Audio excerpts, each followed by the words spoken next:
आज चलो आज कम कर सकते हैं, आज ज्यादा जरूरत है। हाँ? उस दिन भी ठंडी बहुत थी यार, रातिया 2-2:30 बजे एकदम कपकपाने लगे एकदम। लगा दीजिए उसको, बंद कर दिए। हीटर एक लगवाए दो, ठंडी इतनी जबरदस्त है।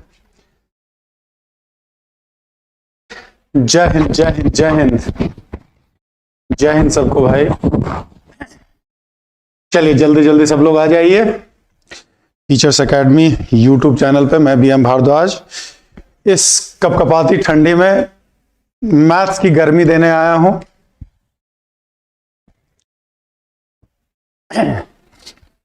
चलिए, तो सर्कल में हम लोग बहुत सारी चीजें पढ़ चुके थे। आज हम लोग अब थोड़ा सा आगे डिस्कस करें। आगे क्या डिस्कस करना है? तो हम लोग क्या क्या देख चुके थे? जनरल इक्वेशन क्या होता है, सेंटर रेडियस फॉर्म देख चुके थे, सेंटर कैसे निकालते हैं, रेडियस कैसे निकालते हैं, ये सारी चीजें। कॉन्सेंट्रिक सर्किल क्या होता है, डायमीटर फॉर्म क्या होता है, उन क्वेश्चंस को जल्दी कैसे कर सकते हैं, ये सारी चीजें हम लोग डिस्कस कर चुके थे। अब हम लोग को क्या देखना है?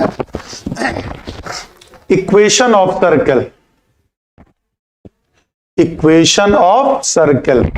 नितिन कुमार ऐप में क्या हो गया? अरे भैया आज लाइव भी पब्लिक पढ़ा दे रहे हैं, तो मान लो जो एडमिशन ना लिया हो उसको भी कुछ फायदा हो जाए, तो क्या नितिन जी आपको कोई आपत्ति? और अगर यूट्यूब पे नहीं अगर आते तो हमारी आपकी मुलाकात कैसे हो जाती? ठीक, तो एक मुलाकात जरूरी है, सनम वाला हिसाब किताब है ना, जिंदा रहने के लिए तेरी कसम। तो कैसे मुलाकात होगी ये बताइए? तो आज इसी पे क्लास रहेगी।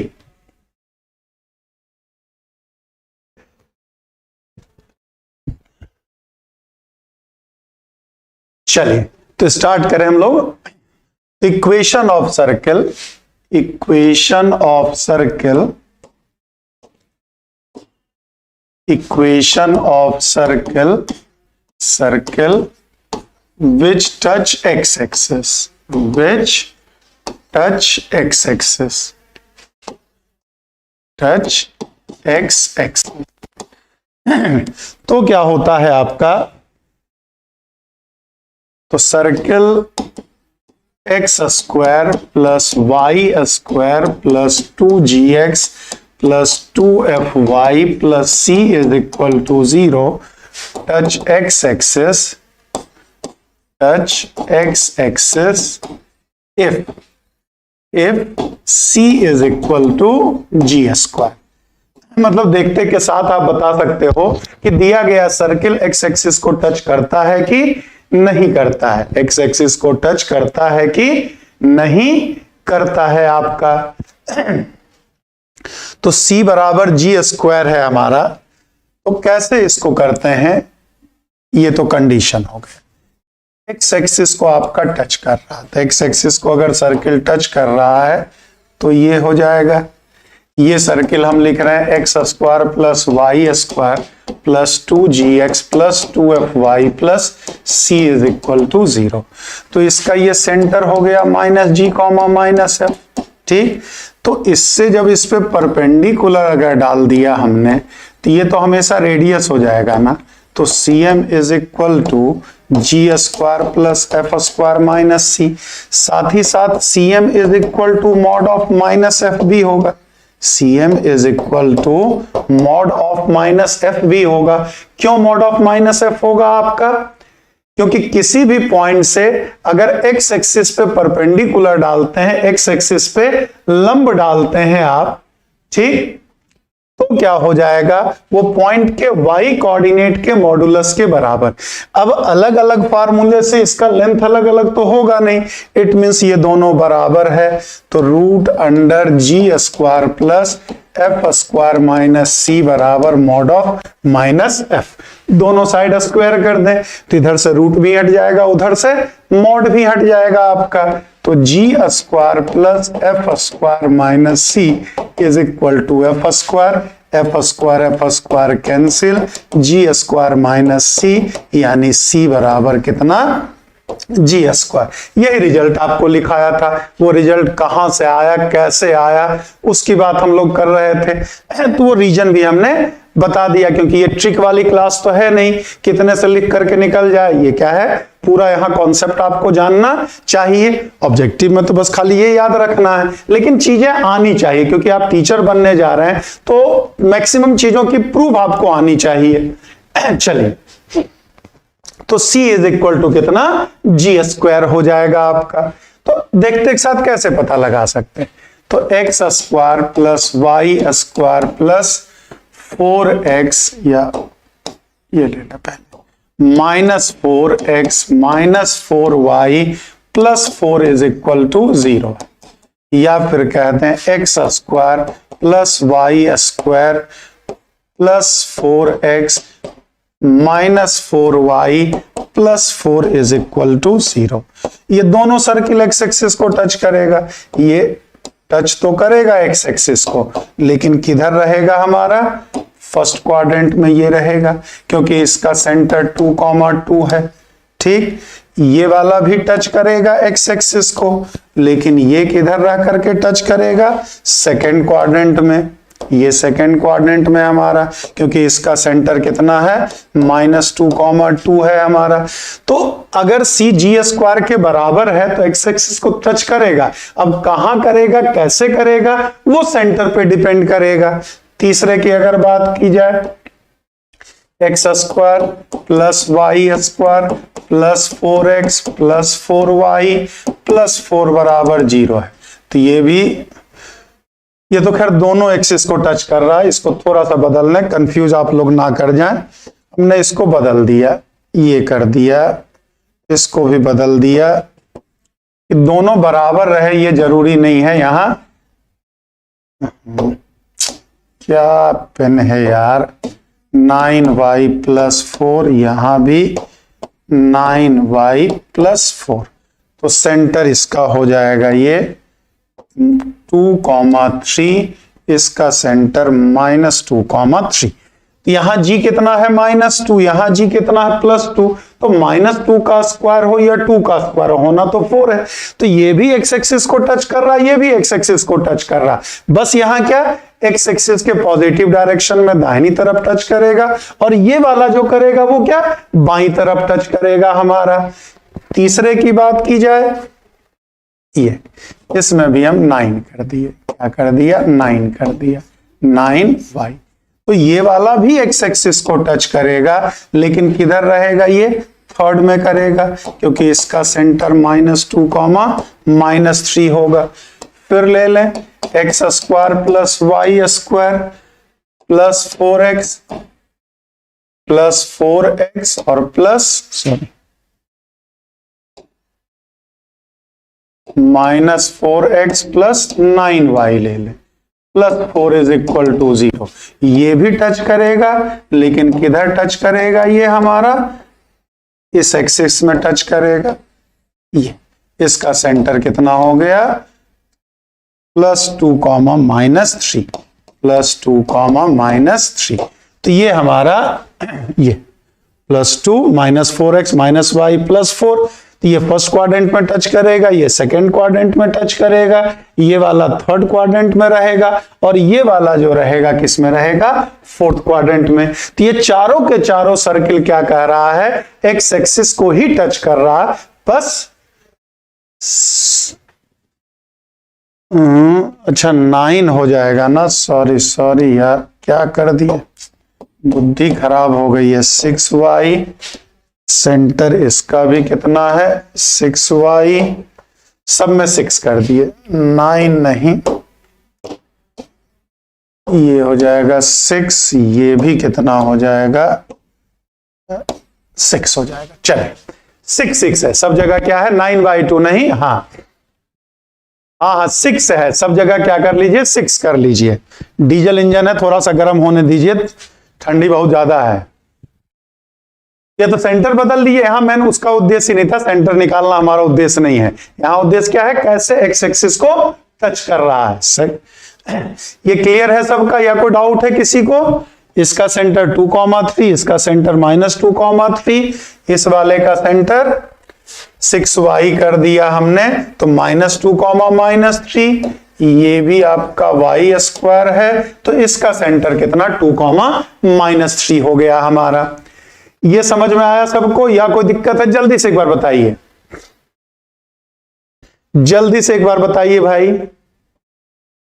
ये सर क्लियर है, क्लियर है, क्लियर है, क्लियर है।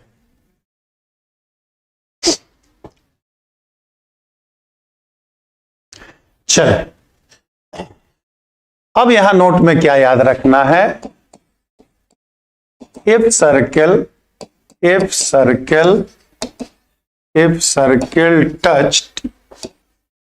Touch x axis, then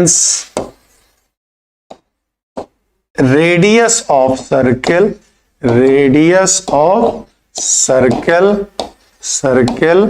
always equal to modulus of y coordinate of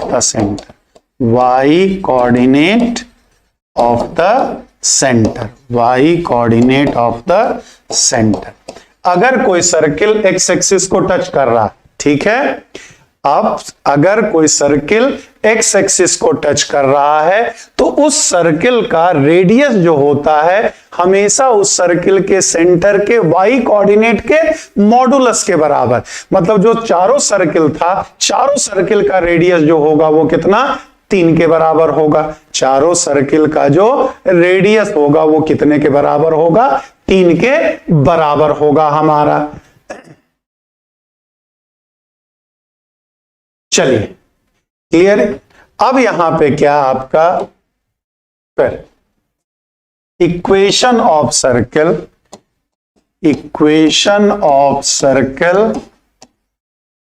या बड़ा डिस्टर्ब कर रहा है यार ये बोर्ड।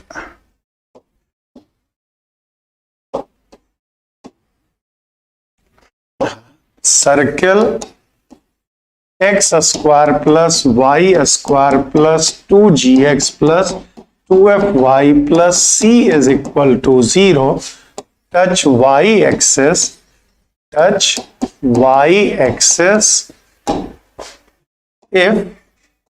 if c बराबर f square, c is equal to कितना f स्क्वायर। अगर c f स्क्वायर के बराबर होगा हमारा,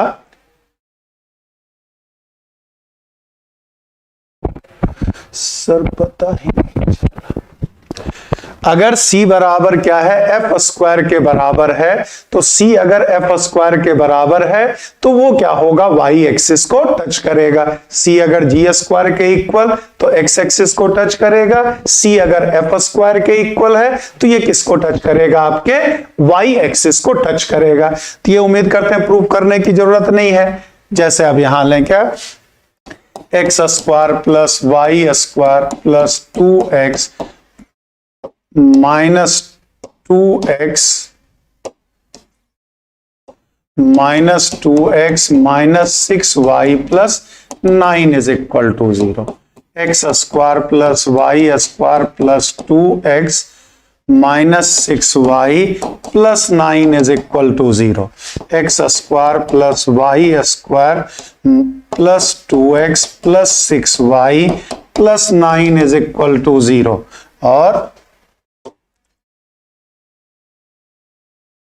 और चौथा x square plus y square minus 2x plus 6y plus 9 बराबर 0।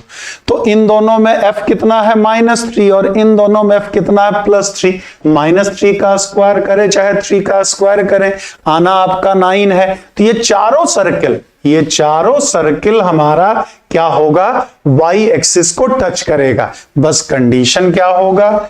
इस केस में जो होगा वो किसको टच करेगा? ऐसे टच करेगा यहां पे, क्योंकि इसका सेंटर 1,3 है। इस वाले में अगर बात करें तो ये वाला भी टच कर रहा है, लेकिन कहां टच करेगा? सेकंड क्वाड्रेंट में। ये मतलब y एक्सिस को ऊपर टच करेगा। इसका सेंटर -1,3 है। तीसरा वाला क्या है? ये भी टच कर रहा है, लेकिन कहां है? ये थर्ड क्वाड्रेंट में है। इसका सेंटर कितना? -1 कॉमा -3, और चौथा वाला जो है वो भी टच कर रहा है लेकिन ये इधर है -1 कॉमा -3। तो अगर सी एफ स्क्वायर के बराबर है, अगर सी एफ स्क्वायर के बराबर है तो सर्किल आपका वाई एक्सिस को टच करेगा।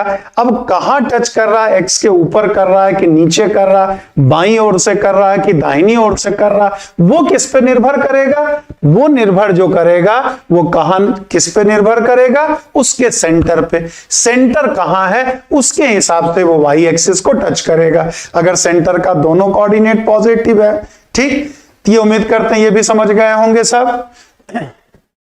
फिर नोट में यहां if circle touch Y axis then radius of circle always equal to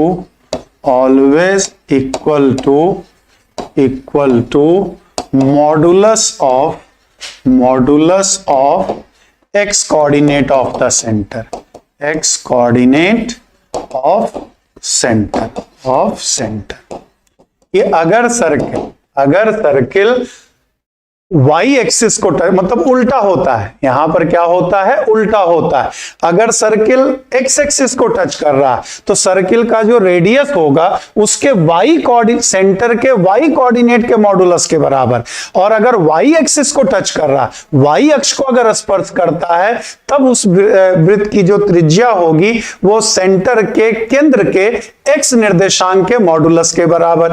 x को टच कर रहा है तो सेंटर के वाई कोऑर्डिनेट के मॉडुलस के बराबर रेडियस, और अगर y को टच कर रहा है तो सेंटर के x कोऑर्डिनेट के मॉडुलस के रेडियस के बराबर होगा हमारा। क्लियर है सबका? समझ में आया सबको या कोई डाउट है? जल्दी से एक बार बताइए। अगर कोई समस्या है, बड़ा आसान सा चीज है, उम्मीद करते हैं सब लोग समझ गए होंगे। एकदम इसको ठीक से समझिएगा क्योंकि इससे रिलेटेड सर्किल और सेम प्रोसेस आपका 3D में स्फीयर में होता है। 2D वाले सर्किल का सारा कॉन्सेप्ट आपका 3D में स्फीयर में लगता है। मतलब ये बहुत इंपॉर्टेंट होगा। स्फीयर और सर्किल मिला करके आपके एग्जाम में नहीं कुछ तो 5 से 6 सवाल बनता है। 5 से 6 सवाल आपका बनता है।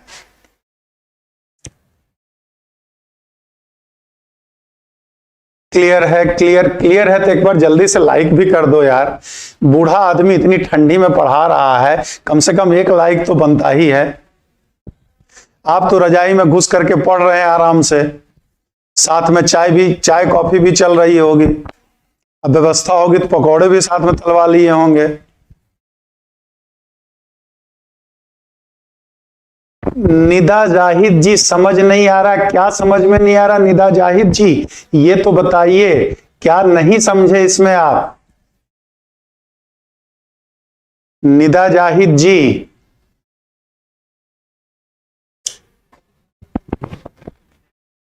खाली ये कहने से तो नहीं होगा ना कि समझ में नहीं आ रहा, आपको ये बताना होगा क्या नहीं समझे इसमें। चलिए, अब अगर दोनों एक्सिस को टच करें, क्या है? Circle x square plus y square plus 2gx plus 2fy plus c is equal to 0 touches both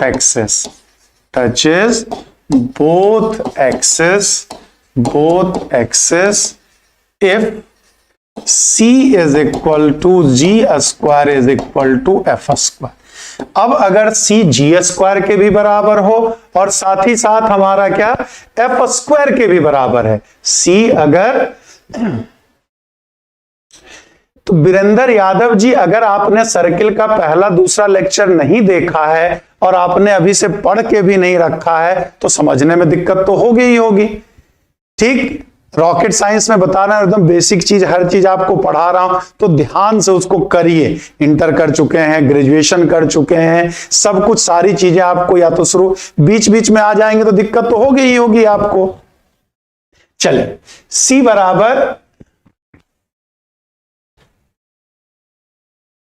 अच्छा ओके, मैंने पूछा आपसे पीआरटी केवीएस भरा है और टीजीटी भी फिल किया है। तो ये देखिए, कुछ निर्णय निदा जी खुद लेने होते हैं आपको। आप किस में कंफर्टेबल है, आप किस में कंफर्टेबल हैं उस पे फोकस कीजिए। ठीक, तो पेडागोजी वगैरह तो जीएस वगैरह करंट तो दोनों में सेम होता है, और मैथ से आप ऑलरेडी ग्रेजुएट हैं, आप पोस्ट ग्रेजुएट हैं, ग्रेजुएट हैं, तो आप पीआरटी टीजीटी दोनों लेके चल सकते हैं। कोई बड़ी चीज नहीं है, कोई बड़ी चीज नहीं है। थोड़ा सा आप फोकस करें, थोड़ी सी मेहनत और बढ़ानी होगी, थोड़ी सी आपको मेहनत और बढ़ानी होगी। जनरल पेपर तो दोनों का लगभग कॉमन होगा आपका, करंट तो अलग अलग पढ़ना नहीं है, हिंदी इंग्लिश तो अलग अलग पढ़ना नहीं है।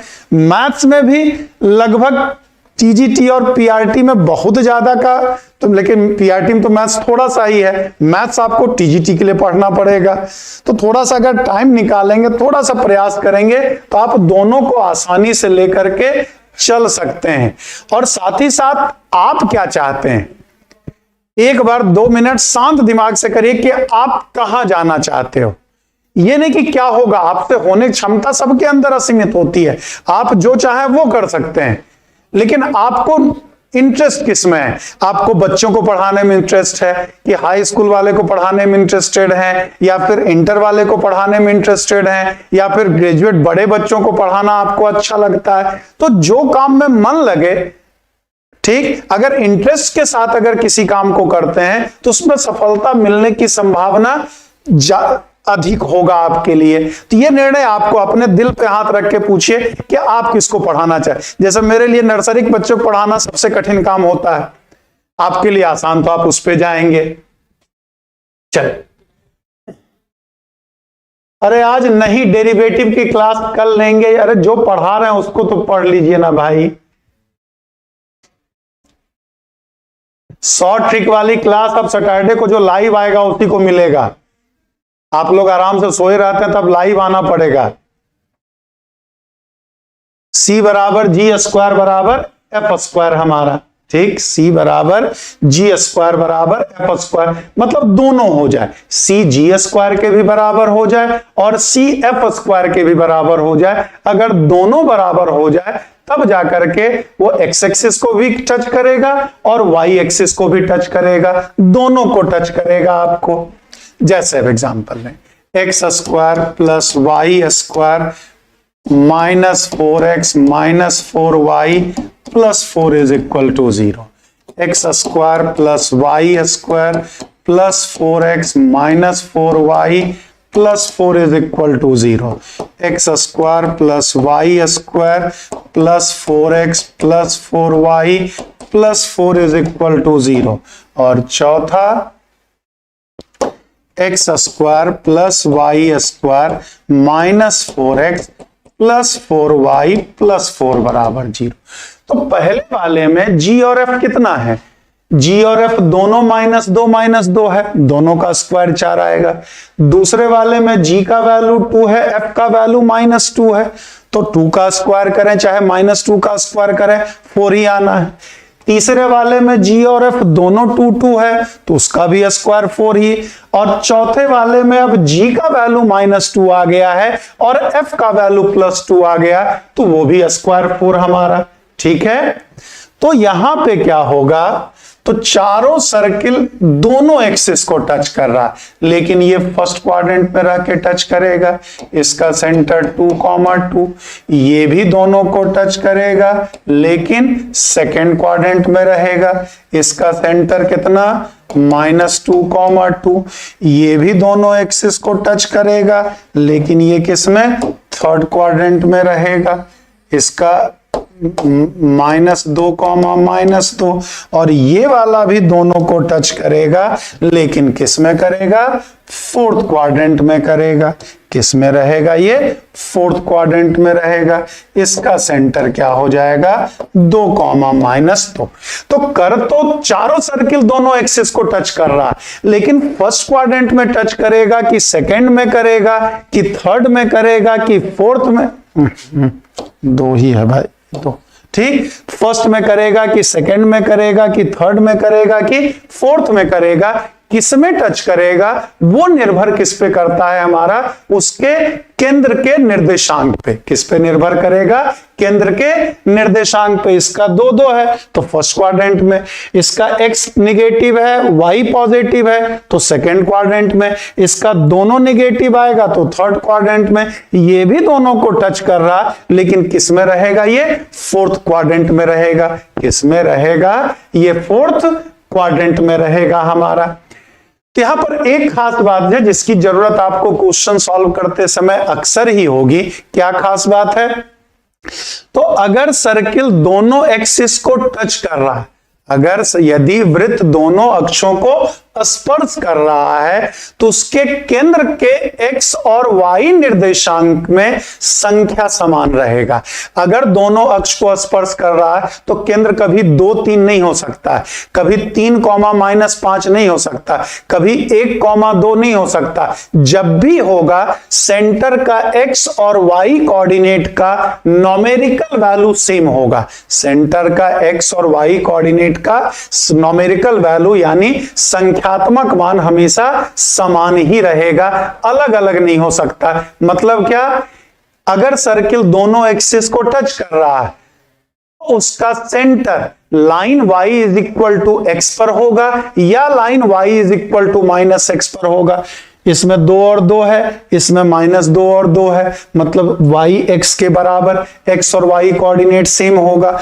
अगर दूसरे या चौथे में है तो भी न्यूमेरिकल वैल्यू सेम होगा, तो भी न्यूमेरिकल वैल्यू सेम है हमारा, लेकिन उसमें साइन अलग अलग होगा। साइन क्या होगा, अलग अलग होगा हमारा।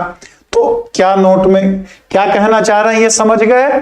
तो if centre touches both x, sorry, if circle touches both axis then centre of circle always lie on the line y is equal to x or y is equal to -x.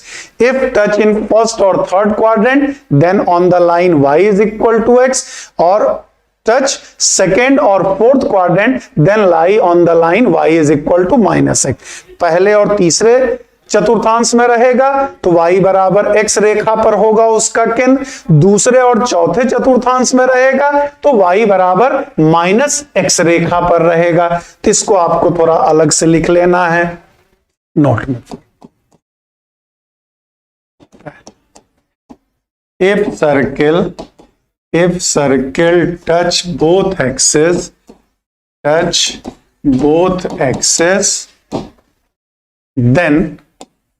then radius of circle is equal to mod of y coordinate of the center, y coordinate of center, या फिर mod of x coordinate of center, x coordinate of center। Centre के x निर्देशांक के मापांक के भी बराबर हो सकता है और सेंटर के y कोऑर्डिनेट के निर्देशांक के बराबर भी, दोनों सेम ही, न्यूमेरिकल वैल्यू दोनों में सेम ही रहेगा हमारा। और दूसरी चीज इसमें क्या याद रखना है, if circle touch both axes,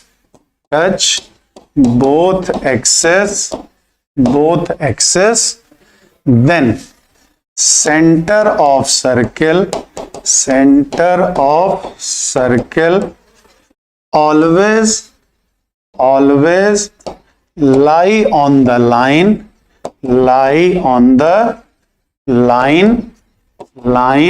y is equal to x और y is equal to -x।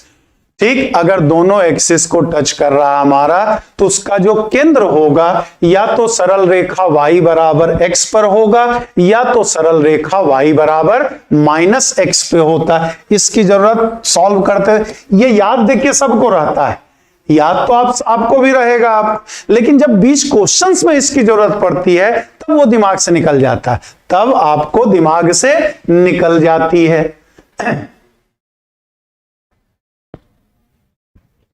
ठीक, क्लियर है सबका। समझ गए सब लोग या कोई डाउट एक बार जल्दी से बता दीजिए, तब फिर अगले कॉन्सेप्ट पे आए,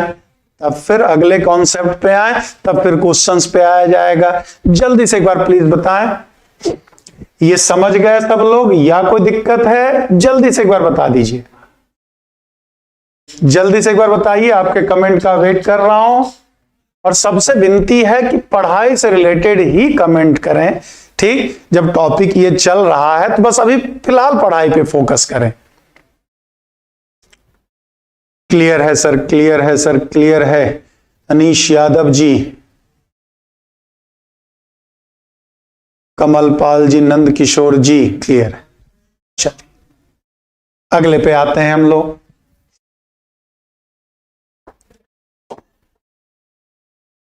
length of intercept, length of intercept, length of intercept cuts by circle, cuts by a circle from coordinate axis, from coordinate axis. ठीक, मतलब क्या है? किसी वृत्त द्वारा निर्देशांक अक्षों से काटे गए अंतःखंड की लंबाई, किसी वृत्त द्वारा निर्देशांक अक्षों से काटे गए अंतःखंड की लंबाई। अंतःखंड क्या होता है? यह स्ट्रेट लाइन पढ़ाते समय आपको बताया था। कोई भी वृत्त जितना भाग अक्षों से काटेगा वही क्या कहलाएगा? अंतःखंड कहलाएगा। एक्स अक्ष से जितना भाग काटेगा वो उस वृत्त का एक्स अंतःखंड हो जाएगा। ठीक, वाई अक्ष से जितना भाग काटेगा वो उसका वाई अंतःखंड कहला जाएगा हमारा। तो पहला अगर हम देखें, length of intercept, length of intercept, intercept cuts by circle, cuts by circle x square plus y square plus 2gx plus 2fy 2fy plus c is equal to 0 from x-axis, from x-axis, x-axis is given by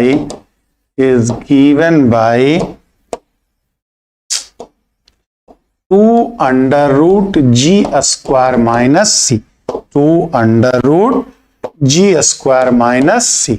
मतलब किसी वृत्त द्वारा, किसी वृत्त मतलब क्या? General equation जो था वो लिख लिया हमने। वृत्त x square plus y square plus 2gx plus 2fy plus c बराबर 0 द्वारा एक्स अक्ष से काटे गए अंतःखंड की लंबाई जो निकालने का सूत्र होता है वो कितना? 2 रूट अंडर जी स्क्वायर माइनस सी। कैसे अगर बात करें ये कैसे आया, तो ये हमारा सर्किल हो गया, ये हमारा क्या हो गया? सर्किल हो गया। तो एक्स अक्ष से कितना लंबाई काट रहा है? ए बी काट रहा है। तो ए बी का लेंथ कितना है ये बताना है। तो इस सर्किल का equation x square plus y square plus 2gx plus 2fy plus c बराबर 0। तो ये इसका हो गया centre minus G comma minus F. अब इससे अगर इस पे परपेंडिकुलर ड्रॉप करें तो नो डाउट ये और ये बराबर होगा। ठीक, क्यों? क्योंकि 9th-10th में थ्योरम पढ़ते हैं, वृत्त के केंद्र से किसी जीवा पर डाले गए लंब की लंबाई बराबर होती है। सॉरी, वृत्त के केंद्र से किसी जीवा पर डाला गया लंब जीवा को समद्विभाजित करता है। तो ए बी ही क्या हो गया हमारा? ए बी बराबर 2am लिख सकते हैं। यहां ए बी ही क्या कहलाएगा? Length of intercept, length of intercept, intercept cuts by circle, cuts by circle from x axis, from x axis. ठीक, जितना भाग वृत्त एक्स एक्सिस से जितना भाग भी काटेगा वही क्या कहलाएगा?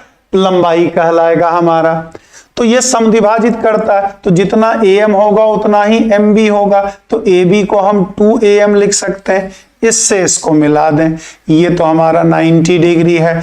तो पाइथागोरस थ्योरम से AM को हम क्या लिख सकते हैं, CA square minus CM square.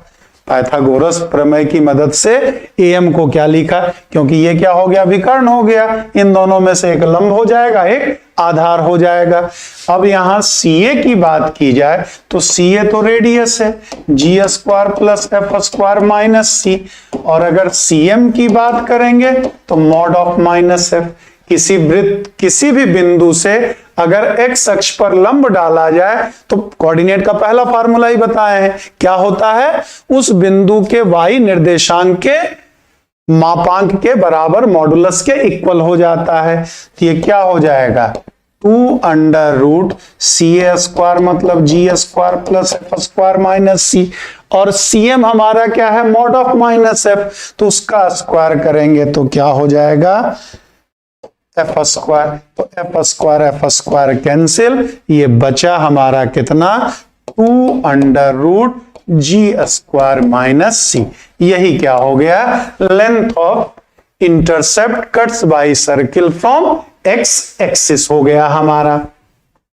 ठीक, क्लियर है सबका, ये समझ में आई बात, या कोई डाउट है किसी को, जल्दी से एक बार बताइए, कहां से आया, क्यों आया, कैसे आया, ये समझ गए या कोई समस्या है तो जल्दी से एक बार बताएं। कोई डाउट है तो बताइए, नहीं डाउट है तो बताइए।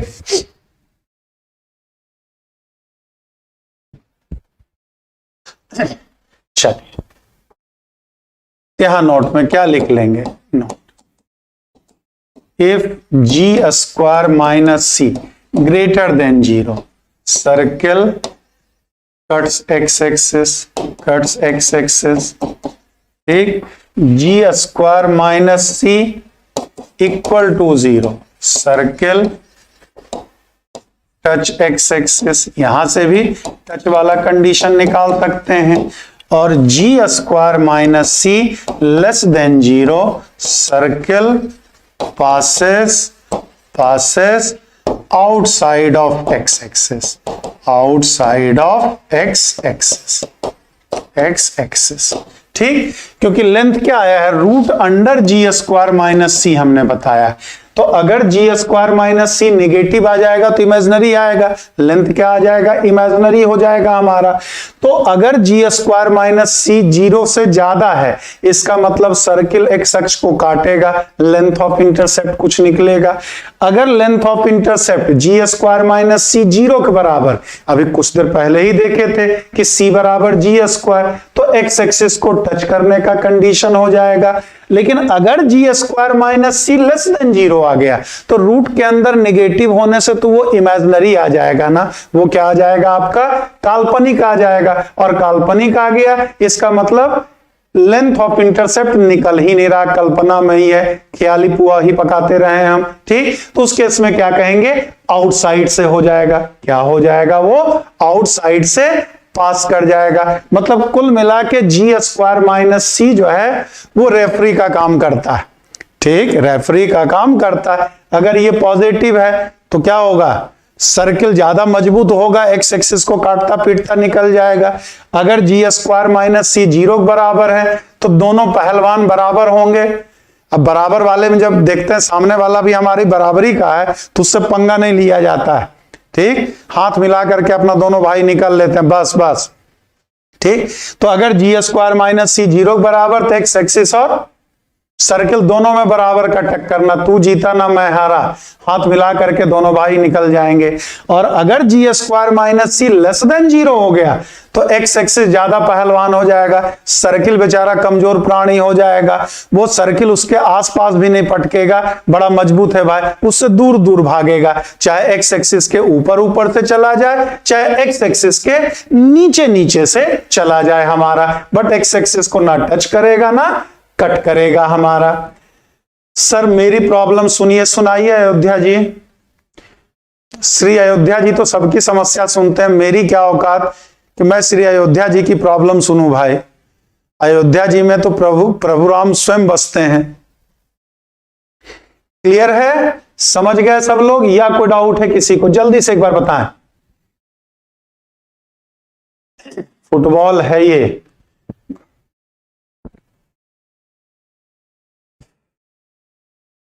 चलिए तो फिर अगले कॉन्सेप्ट पे आते हैं। अब हम लोग अगले कॉन्सेप्ट पे वाई एक्सिस वाला अब सेम इसी तरह हो जाएगा। दूसरा length of intercept, length of intercept, length of intercept cuts by circle, cuts by circle x square plus y square plus 2gx plus 2fy plus c is equal to 0 from y axis, from y axis is given by 2 root under f square minus c, 2 root under f square minus c। इसमें हमारा क्या 2 x axis से क्या था 2 under root G square minus C, तो Y axis से कितना 2 under root F square minus C हो जाएगा आपका। सेम कंडीशन जैसे उसको प्रूव किए थे वैसे ही इसको भी आप प्रूव कर सकते हैं, कोई दिक्कत नहीं है। इसको कराना तो नहीं है, ये कर लेंगे आप लोग। उसी तरह से एक बार देखिए क्या होता है, जैसे अक्सर आप लोग की शिकायत रहती है कि सर फार्मूला भूल जाते हैं, फार्मूला क्या करते हैं भूल जाते हैं। तो समस्या इसलिए कि फार्मूला हम इसलिए भूल जाते हैं कि फार्मूला वो कहां से आया, कैसे आया, क्यों आया, कब, क्यों और कैसे, इस पे अगर थोड़ा सा कंसंट्रेट कर दें, और अभी आपके पास समय भी है, समय तो बहुत पहले से ही था, ठीक, तो कब, क्यों और कैसे इसका जवाब अगर आपको मिल गया तो फिर फार्मूला नहीं भूलेगा, तब वो फार्मूला आपको नहीं भूलेगा, ज्यादा समय तक याद रहेगा। अब बाकी भूलना तो वह हर स्वस्थ इंसान की निशानी होती है, अगर आदमी ना भूले तो पागल हो जाएगा वो, ठीक, लेकिन वो ज्यादा समय में भूले तो आपको हर 15-20 दिन बाद एक बार रिवाइज करते रहेंगे तो फिर वो समस्या नहीं रहती है, धीरे धीरे वो परमानेंट मेमोरी में चला जाता है।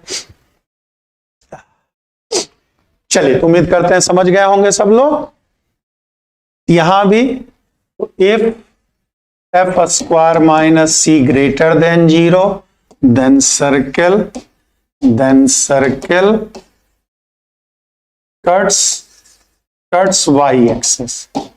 अगर एफ स्क्वायर माइनस सी 0 ज्यादा है तो वृत्त वाई अक्ष को प्रतिच्छेद करेगा, काटेगा। F square minus C equal to 0 then circle touch Y axis और F square minus C less than 0 then circle passes outside of y axis, ठीक। अगर एफ स्क्वायर माइनस सी 0 ज्यादा है इसका मतलब वृत्त वाई अक्ष को प्रतिच्छेद करेगा, मतलब लंबाई अंतखंड की मिलेगी। अगर रियल मिलेगा, वास्तविक मिलेगा 0 के बराबर, तभी तुरंत देखे सी बराबर एफ स्क्वायर तो वाई एक्सिस को टच करेगा हमारा, ठीक। और अगर F square minus C less than 0 हो जाए तो फिर सर्किल वाई एक्सिस के पास फटकेगा भी नहीं, ठीक। या तो वाई एक्सिस के बाईं ओर से चला जाएगा या तो वाई एक्सिस के दाहिनी ओर से चला जाएगा, कभी भी वाई एक्सिस को ना टच करेगा ना कट करेगा हमारा। चलिए तो उम्मीद करते हैं ये क्लियर हो गया होगा, या कोई दिक्कत है जल्दी से एक बार बताइए। इसमें समझा ही चुके हैं, एक्स वाला तो सिमिलर वही है, बस जी वाला काम सब एफ कर रहा, बाकी तो कोई चेंज हुआ ही नहीं है हमारा। सर पावर ऑफ पॉइंट ये अक्सर आपसे पूछता है। अच्छा पहले और देख, position of a point with respect to a circle, अब कोई भी बिंदु, किसी बिंदु की किसी वृत्त के सापेक्ष स्थिति, किसी बिंदु की किसी वृत्त के सापेक्ष स्थिति क्या होगी, तो ये बताइए कोई भी वृत्त है, या तो बिंदु P क्या हो सकता है, इसके बाहर हो सकता है, या तो बिंदु P क्या हो सकता है, इसी वृत्त पे हो सकता है हमारा, या तीसरी स्थिति क्या हो सकती है, बिंदु P जो हो सकता है इसके अंदर हो सकता है, और कोई चौथी स्थिति तो संभव नहीं है। चौथी स्थिति तो कोई भी संभव नहीं है। कोई भी बिंदु या तो वृत्त के बाहर होगा, या तो वृत्त पर होगा, या तो वृत्त के अंदर होगा। चौथी कोई संभावना है नहीं। तो पता कैसे लगाते हैं? P पॉइंट मान लिया, P पॉइंट का कोऑर्डिनेट हमारा x1 y1 है, और सर्किल जो है हमारा वो क्या, x square plus y square plus 2gx plus 2fy plus c is equal to 0। इस बिंदु P की इस वृत्त के सापेक्ष हमें क्या बताना है? स्थिति बताना है। तो आपको क्या बड़ा आसान सा काम होता है, बिल्कुल आसान सा काम। क्या करना है?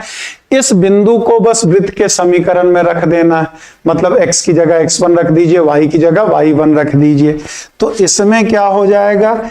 x1 square y1 square 2gx1 plus 2fy1 plus c greater than 0। इस वाले में क्या हो जाएगा? x1 square plus y1 square 2gx1 plus 2fy1 plus c equal to 0।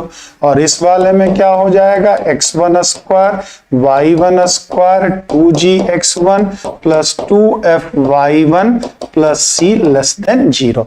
बस पॉइंट को बस सर्किल में रख देना, या फिर इससे इसकी दूरी निकाल लें, ये निकाल लें। तो यहां पर क्या हो जाएगा? OP greater than radius. यहां जो हो जाएगा OP इक्वल टू R, और यहां जो हो जाएगा, रेडियस के लिए आगे बढ़ना पड़ेगा, तो OP लेस देन R हमारा। उस बिंदु की केंद्र से दूरी निकाल लें। केंद्र और सबसे पहले केंद्र और त्रिज्या निकाल लिया जाए। केंद्र और त्रिज्या निकाल लिया जाए। केंद्र और त्रिज्या निकालने के बाद केंद्र से दिए गए बिंदु के बीच दूरी निकाल लें। केंद्र और दिए गए बिंदु के बीच दूरी निकाल लें। अगर वो दूरी त्रिज्या से ज्यादा है, इसका मतलब वृत्त जो होगा, बिंदु जो होगा वृत्त के बाहर होगा। अगर केंद्र और दिए गए बिंदु के बीच की दूरी त्रिज्या के बराबर हो जाए, इसका मतलब बिंदु क्या होगा? उसके परिधि पर होगा, मतलब वृत्त पर ही होगा। और अगर दूरी ही कम आ जाए और त्रिज्या ही ज्यादा हो जाए, दूरी ही उससे त्रिज्या ही ज्यादा आ जाए, इसका मतलब क्या होगा? पॉइंट जो होगा वो सर्किल के अंदर हो जाएगा। हम ये तो 9th 10th में भी पढ़ते हैं, उससे भी पहले पढ़ते हैं हम लोग इस चीज के बारे में। चलिए, या तो फिर दूसरा तरीका हमने क्या बताया कि जो पॉइंट है बस सर्किल के इक्वेशन में रख दीजिए। जो भी पॉइंट है हमारा सर्किल के इक्वेशन में आप रख दीजिए।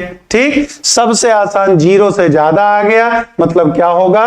पॉइंट सर्किल के बाहर। 0 के बराबर आ गया, इसका मतलब पॉइंट सर्किल पर ही होगा हमारा। और अगर 0 के से कम आ गया इस एक्सप्रेशन का, इस व्यंजक का मान, इसका मतलब बिंदु जो होगा वृत्त के अंदर हो जाएगा। आउटसाइड का पॉइंट ऑन द सर्किल और इनसाइड का point. Same process circle, parabola, ellipse सब में एक ही लगभग लगता है। ठीक, क्लियर है? समझ गए सब लोग? इसमें कोई सबसे आसान चीज है, किसी को दिक्कत नहीं होनी चाहिए। अयोध्या जी सवाल पूछ के गायब हो जाते हैं। अयोध्या जी सवाल पूछ करके गायब हो जाते हैं। अरे अयोध्या जी है भाई, आप ध्यान से देखिए भाई, कैसे नहीं है? आप ध्यान से देखेंगे, बिल्कुल है। हाँ सर, आप तो महान हो, आप तो पुरुष ही नहीं हो, महापुरुष हो।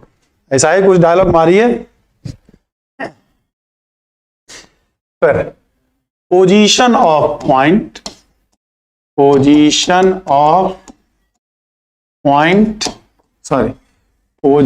Of A line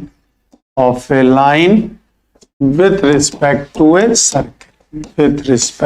a circle, ठीक। अभी हमने क्या देखा? एक बिंदु का किसी वृत्त के सापेक्ष क्या स्थिति होगी। अब क्या, किसी सरल रेखा का वृत्त के सापेक्ष क्या स्थिति होगी? किसी सरल रेखा का क्या स्थिति होगा हमारा? सौरभ राजपूत जी, आमिर खान का डायलॉग मैं बोल रहा हूं तो मेरा डायलॉग होगा, आमिर खान कहां से बीच में आ गए? ठीक, जो बोल रहा उसका डायलॉग। तो ये है आपका सर्किल। ये आपका हो गया क्या, लाइन हो गया। तो क्या हो सकता है, लाइन सर्किल के बाहर हो सकता है, लाइन जो हो सकता है सर्किल को टच कर सकता है, और लाइन जो हो सकता है वो सर्किल को क्या, कट कर सकता है। चौथी कोई स्थिति तो है नहीं, चौथी कोई पोजीशन तो बन नहीं सकता है हमारा। या तो लाइन दिया है तो या तो सर्किल को कट करेगा, या तो सर्किल को टच करेगा, या तो सर्किल के आउटसाइड से पास करेगा। तो ये कैसे पता करेंगे, तो यहां भी इसका सेंटर तो निकल ही जाएगा हमारा, ठीक। और सेंटर से इस लाइन पे क्या डालेंगे, परपेंडिकुलर। यहां भी सेंटर से इस लाइन पे परपेंडिकुलर डाला, यहां भी सेंटर से इस लाइन पे क्या डाला, परपेंडिकुलर डाला। तो इस केस में ये हमारा क्या हो जाएगा, इसका रेडियस, ये हमारा रेडियस, और यहां रेडियस के इसके लिए क्या करना पड़ेगा, आगे बढ़ाना पड़ेगा, ये आर हो जाएगा। तो यहां पहले वाले केस में क्या बनेगा, OM जो होगा वो ग्रेटर देन आर, यहां OM जो होगा इक्वल टू आर, यहां OM जो होगा वो लेस देन आर होगा, ठीक। मतलब आपको क्या करना है, सबसे पहले वृत्त क्या केंद्र और त्रिज्या निकाल लेना। पहला काम तो जो भी वृत्त दिया है उसका सबसे पहले केंद्र और त्रिज्या निकाल लीजिए आप, ठीक। दूसरा काम क्या, वृत्त के केंद्र से जिस सरल रेखा की स्थिति बतानी हो, जिस सरल रेखा की स्थिति बतानी हो, तो वृत्त के केंद्र से उस सरल रेखा पर क्या करें हम, लंब की लंबाई निकाल लें हम। अगर लंब की लंबाई त्रिज्या से ज्यादा हो गया, लंब की लंबाई ज्यादा है त्रिज्या कम है अगर हमारा, तो इसका मतलब सरल रेखा जो होगा वृत्त के बाहर से जाएगा हमारा, बाहर बाहर रहेगा। अगर उस लंब की लंबाई वृत्त के त्रिज्या के बराबर हो तो सरल रेखा क्या करेगा, वृत्त को स्पर्श करेगा, वृत्त को क्या है, स्पर्श करेगा हमारा। शनिवार वाली क्लास में ऐसा क्या था जो गायब कर दी गई, इसलिए क्योंकि आधा मैं सूर्य कुमार यादव का छक्का देख रहा था, आधा पढ़ा रहा था, ठीक, इसलिए उसको गायब कर दी गई। आप लोग तो बैठ के मजा से मैच देखे, मैं पढ़ा रहा था तो उसको भी गायब कर दिया, मैंने भी गायब कर दिया। मैच छोड़ के जो लाइव आएगा शनिवार को उसी को क्लास मिलेगी, इस शनिवार को भी गायब कर दी जाएगी। दीपक सैनी जी, हाँ चलिए इसकी बात करें हम लोग, फिर यहां पे डिस्कस करें। तो ये हो जाएगा क्या, वो यहां पे, तो यही ये सबसे इंपॉर्टेंट कंडीशन, यही कंडीशन फॉर टेंजेंसी है, यही फिर क्या है, कंडीशन फॉर टेंजेंसी था हमारा। मतलब स्पर्श रेखा होने की शर्त, कोई भी सरल रेखा किसी वृत्त का स्पर्श रेखा कब होगा, यदि वृत्त के केंद्र से उस रेखा पर लंब डालें तो उस लंब की लंबाई त्रिज्या के बराबर हो, उस लंब की लंबाई त्रिज्या के बराबर हो हमारा।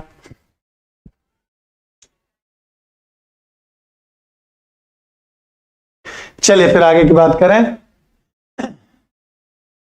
तो यहां पे आप क्या करें, जैसे आपसे दिया है, मान लीजिए पूछ रहा है कि circle x square plus y square, x square plus y square plus 4x plus 6y minus 3 बराबर 0 है, और लाइन दे दिया हमारा 3x प्लस 4y माइनस 2 बराबर 0। अब हमें पता करना है कि ये सरल रेखा इस वृत्त को स्पर्श करेगा, प्रतिच्छेद करेगा, या बाहर बाहर से जाएगा। कैसे जाएगा ये करना है आपको। तो यहां से क्या करना है, सबसे पहले इसका सेंटर निकालेंगे, सेंटर, तो सेंटर इसका -2, -3 है। रेडियस की बात करें तो 4 + 9 + 3, ये कितना हो गया, 4।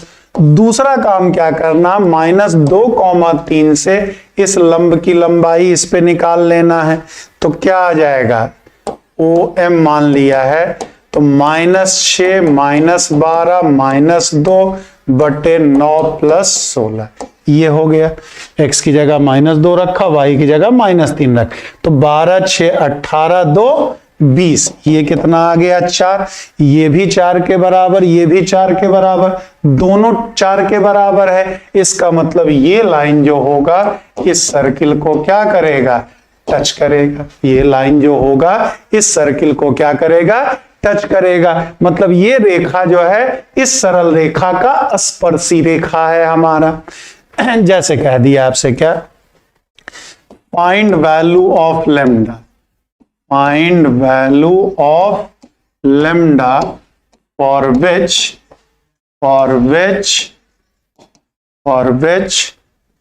line 3x plus 2y या 3x plus 4y, चलो 3x plus 4y plus lambda is equal to 0, intersect the circle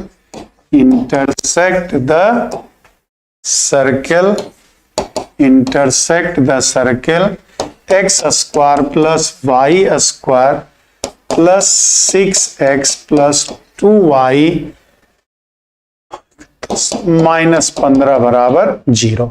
मतलब लेम्डा के किस मान के लिए, लेम्डा के किस मान के लिए ये सरल रेखा जो होगा इस वृत्त को प्रतिच्छेद करेगा। जल्दी से एक बार बताइए, तो जल्दी से एक बार बताएं।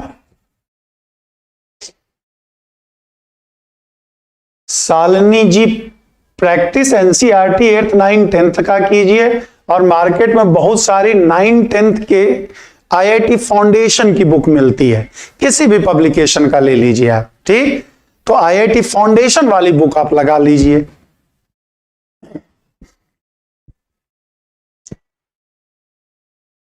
या 9th 10th वाली आरडी शर्मा भी ले सकते हैं, या फिर 9th 10th वाली भारती भवन की ए दास गुप्ता की एक बुक आती है, वो भी लगा सकते हैं। चाहे फाउंडेशन वाली ले लीजिए, चाहे आरडी शर्मा ले लीजिए, या फिर ए दास गुप्ता 9th 10th वाली जो आती है वो, अब वो इधर मिलेगी कि नहीं मिलेगी मुझे नहीं पता है। जल्दी से एक बार बताएं क्या होगा, लेम्डा के किस मान के लिए इसको इंटरसेक्ट करेगा। जल्दी से एक बार बताएं प्लीज। नेहा गुप्ता जी 5, इंटरसेक्ट करने कह रहा है, प्रतिच्छेद कब करेगा मैं ये पूछना चाह रहा हूं।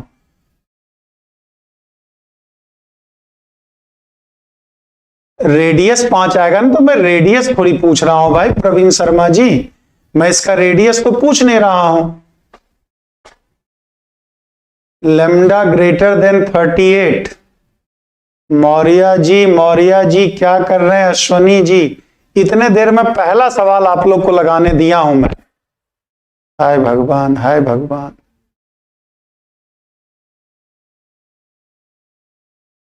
किन्हीं का आंसर सही नहीं है, किन्हीं का भी आंसर सही नहीं है।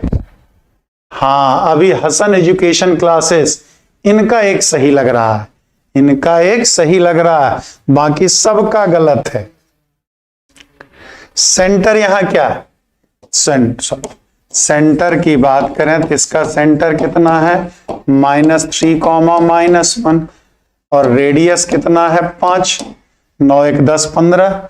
अब सेंटर से इस पे जब क्या हम लोग पढ़े, इंटरसेक्ट कर रहा, तो OM is less than R होना चाहिए।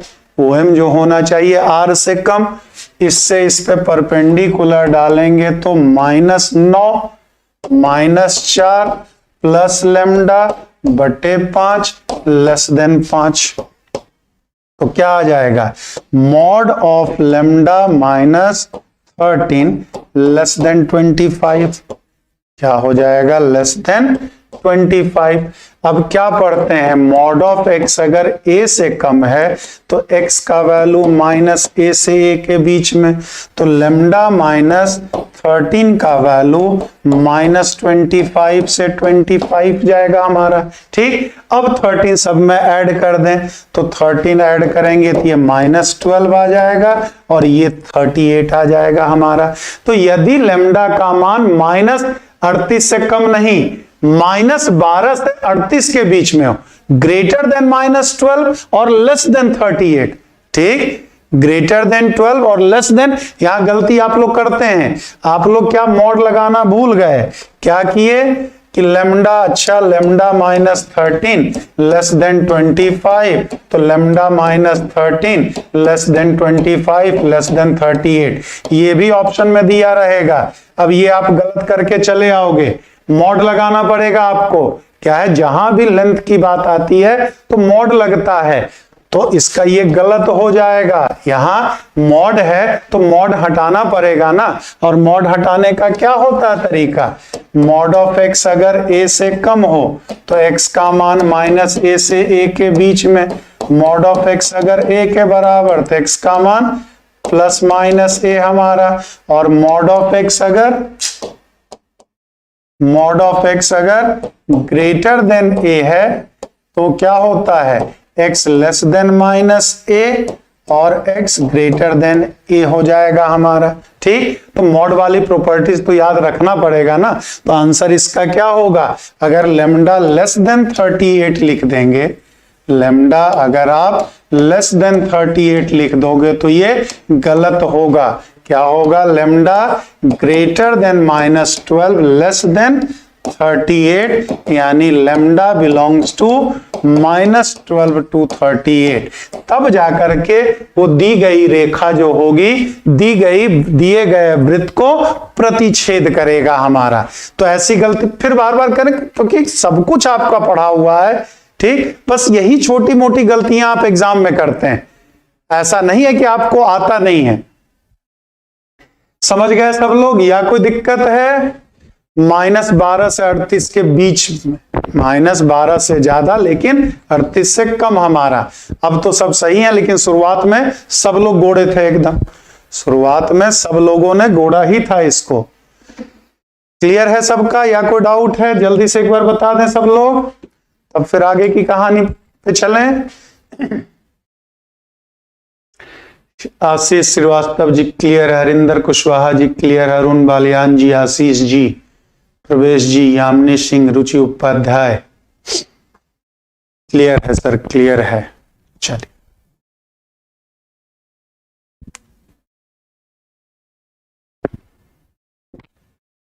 सर पेड क्लास स्टार्ट करिए, चल तो रही है, जमाने से चल रही है पेड क्लास, इतने सारे बैच खत्म हो गए, आप अभी स्टार्ट करने की ही बात कर रहे हैं। चलिए फिर आगे की बात करें। अब तो हो गया क्या, एक बिंदु का एक वृत्त के सापेक्ष स्थिति देखे, फिर एक सरल रेखा का एक वृत्त के सापेक्ष स्थिति देखे, अब एक वृत्त का दूसरे वृत्त के सापेक्ष स्थिति, एक वृत्त का दूसरे वृत्त के सापेक्ष स्थिति क्या होगा ये आपको देखना है। तो position of a circle, position of a circle with respect to another circle, ठीक, एक वृत्त की स्थिति दूसरे वृत्त के सापेक्ष, एक वृत्त की स्थिति दूसरे वृत्त के सापेक्ष कैसे निकालते हैं ये हम लोग को डिस्कस करेंगे। ठीक, तो कैसे होता है आपका, तो क्या हो सकता है कि दो सर्किल एक दूसरे के बाहर से बन सकता है केस फर्स्ट में। दूसरी स्थिति क्या बन सकती है कि दो सर्किल, ये बड़ा इंपॉर्टेंट है, बहुत पूछता है, दो सर्किल एक दूसरे को बाहर से टच कर सकता है। तीसरी स्थिति क्या बन सकती है, दो सर्किल एक दूसरे को इंटरसेक्ट कर सकता है। चौथी स्थिति क्या बन सकती है, दो सर्किल, एक सर्किल दूसरे को अंदर से टच कर सकता है। और पांचवी स्थिति क्या बन सकती है, एक सर्किल दूसरे सर्किल के अंदर बन सकता है। इसके अलावा छठा कोई स्थिति तो नहीं है, इसके अलावा सिक्स्थ कोई पोजीशन तो नहीं बन सकता हमारा। अरे आएगा, पावर ऑफ पॉइंट भी आएगा, क्यों घबरा रहे हैं सी राजा जी, मतलब सबसे कठिन आपको पावर निकालना ही हो गया। पावर निकालना कठिन काम नहीं होता, पावर पाना बड़ा कठिन काम होता है। चलिए, तो आपका क्या है केस बस दोनों, तो पता कैसे करेंगे, दो सर्किल या तो एक दूसरे के बाहर स्थित होगा, या तो दो सर्किल एक दूसरे को बाहर से स्पर्श करेगा, या तो बाहर से स्पर्श करेगा।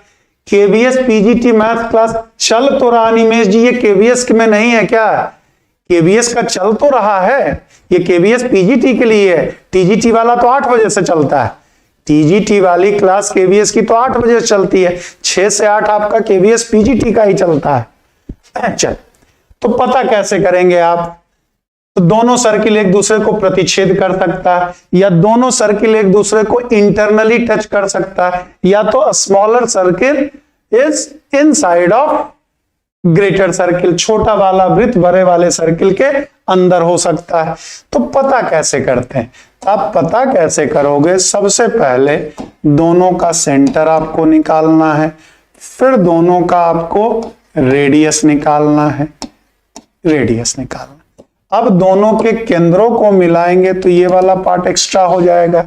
अब आपको क्या करना है? दोनों के केंद्रों के बीच की दूरी, दोनों के केंद्रों के बीच की दूरी निकालना है।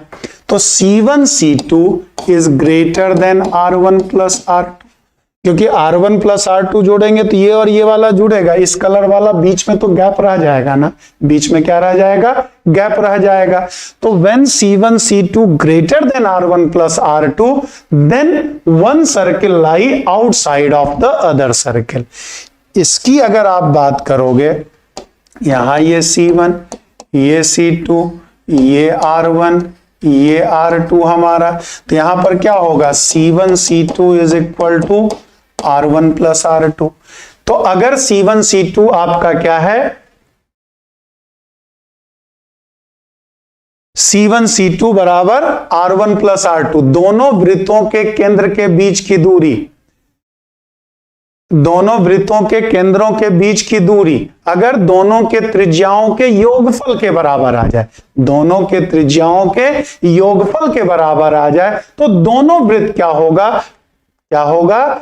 बाहर से एक दूसरे को स्पर्श करेगा। इसकी बात करें, यहां ये C1, यहां ये C2।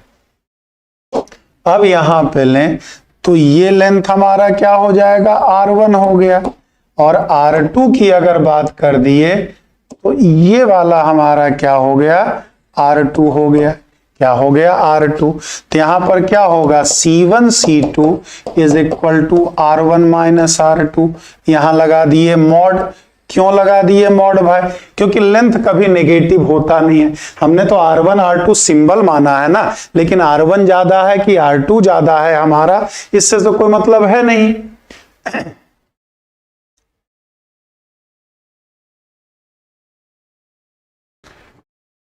डीएस नागर जी साइक्लिक ऑर्डर में चलता है आपकी क्लासेस, ठीक।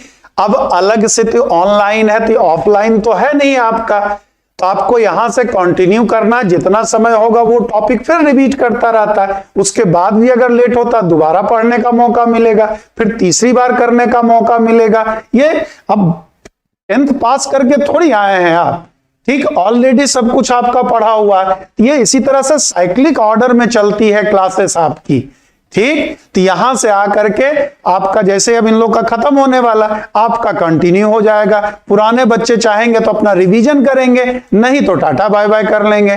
लेकिन आज तक कोई टाटा बाय बाय किया नहीं है, दूसरी बार पढ़े, दूसरी बार, तीसरी बार भी पढ़ रहे हैं, ठीक। बाकी ये सारी समस्याएं तो वे जो पेड वाले बच्चे क्लास कर रहे हैं वो भी बता दीजिए तो ज्यादा अच्छी बात है ना। इसके लिए क्लास हमारी डिस्टर्ब करें या तो मैं जवाब ना दूं, जवाब ना देना ये भी अच्छा नहीं लगता। मैक्सिमम कोशिश रहती है अगर क्वेश्चन उनका जेन्युइन है तो उनका आंसर दिया जाए।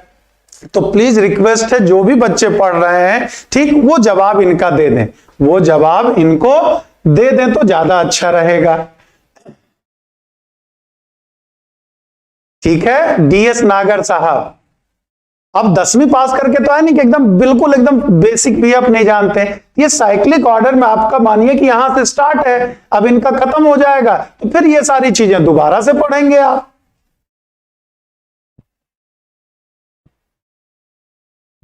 डीएस नागर तब से इसी पे परेशान है।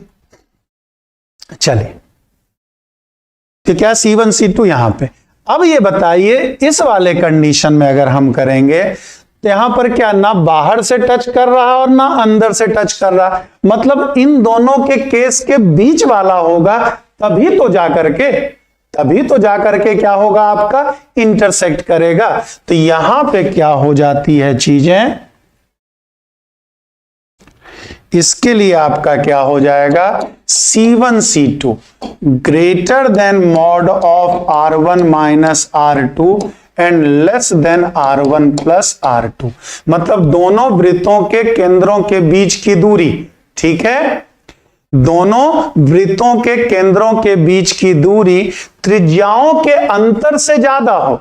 त्रिज्याओं, इसमें भी आप लोग अक्सर गलती करते हैं। अक्सर गलती क्या करते हैं, मैं अक्सर देखा हूं, बस इधर वाला कंडीशन लेते हैं, इधर वाला कंडीशन नहीं लेते हैं, ठीक, लेकिन वो गलत है। क्या आप लोग याद कर लेते हैं कि R1 प्लस R2 से ज्यादा तो बाहर होगा, R1 प्लस R2 के बराबर केंद्रों के बीच की दूरी तो बाहर से स्पर्श करेगा, और केंद्रों के बीच की दूरी अगर त्रिज्याओं के योग से कम आ गया तो क्या होगा, अंदर से प्रतिच्छेद करेगा। लेकिन अंदर से प्रतिच्छेद करने के लिए, अंदर से प्रतिच्छेद करने के लिए क्या होना चाहिए, वृत्तों के त्रिज्याओं के अंतर से ज्यादा होना चाहिए केंद्रों के बीच की दूरी, और त्रिज्याओं के योगफल से कम होना चाहिए। मतलब अंतर और योगफल के बीच में जब केंद्रों के बीच की दूरी रहेगी तब जाकर के दोनों वृत्त क्या होगा, परस्पर प्रतिच्छेद करता है हमारा। और इस वाले केस में C1 C2 less than R1 minus R2, अगर वृत्तों के केंद्रों के बीच की दूरी त्रिज्याओं के अंतर से भी कम हो, अंतर से भी कम हो हमारा, तो क्या उस केस में होगा, छोटा वाला वृत्त जो होगा वो बड़े वाले वृत्त के क्या होगा, अंदर होगा। तो यही 5 छठी कोई बड़ा इंपॉर्टेंट है, इसी से कॉमन टेंजेंट्स निकलता है, और नंबर ऑफ कॉमन टेंजेंट्स अक्सर आपके एग्जाम में पूछा गया है क्वेश्चंस। तो नंबर ऑफ कॉमन टेंजेंट्स के लिए इसी की जरूरत होती है। क्लियर है सबका, या कोई दिक्कत है, जल्दी से बताइए। समझ में ही आया सबको, या कोई डाउट है किसी को तो जल्दी से एक बार बताएं, तब फिर आगे चलें। जल्दी जल्दी बताइए प्लीज, तब फिर इस पे कुछ क्वेश्चंस करें।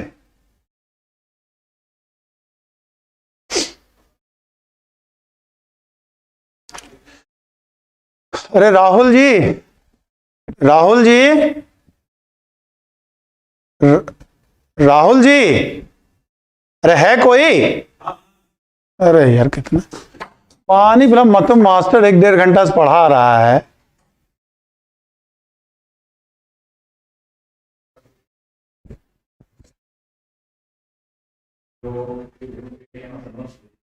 क्लियर है, क्लियर है। चलें फिर अगले पे चले।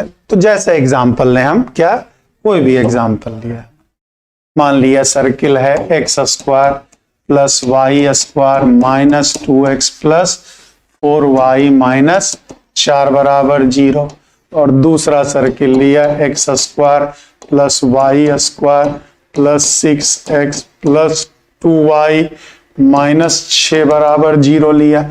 अब इन दोनों की स्थिति पता करनी है, ठीक, इन दोनों की स्थिति पता करनी है। क्या होगा आपका, तो आपको क्या, सबसे पहले दोनों का सेंटर और रेडियस निकालना। तो इसका सेंटर लेंगे तो 1, -2, और रेडियस इसका कितना, 5, 4, ये 3 हो गया। अब इसके सेंटर की बात करें तो सेंटर -3, -1, और रेडियस इसकी बात करें तो कितना आ जाएगा, 4 आ जाएगा। तो पहला काम तो दोनों वृत्त का केंद्र निकाल लेना है और त्रिज्या निकाल लेना। केंद्र और त्रिज्या मिल गया। अब क्या बचा, दोनों के केंद्रों के बीच की दूरी। तो केंद्रों के बीच की दूरी करें तो इसमें क्या आ जाएगा, 16 और प्लस 1, ये कितना आ गया, √17 आ गया। ठीक, R1 प्लस R2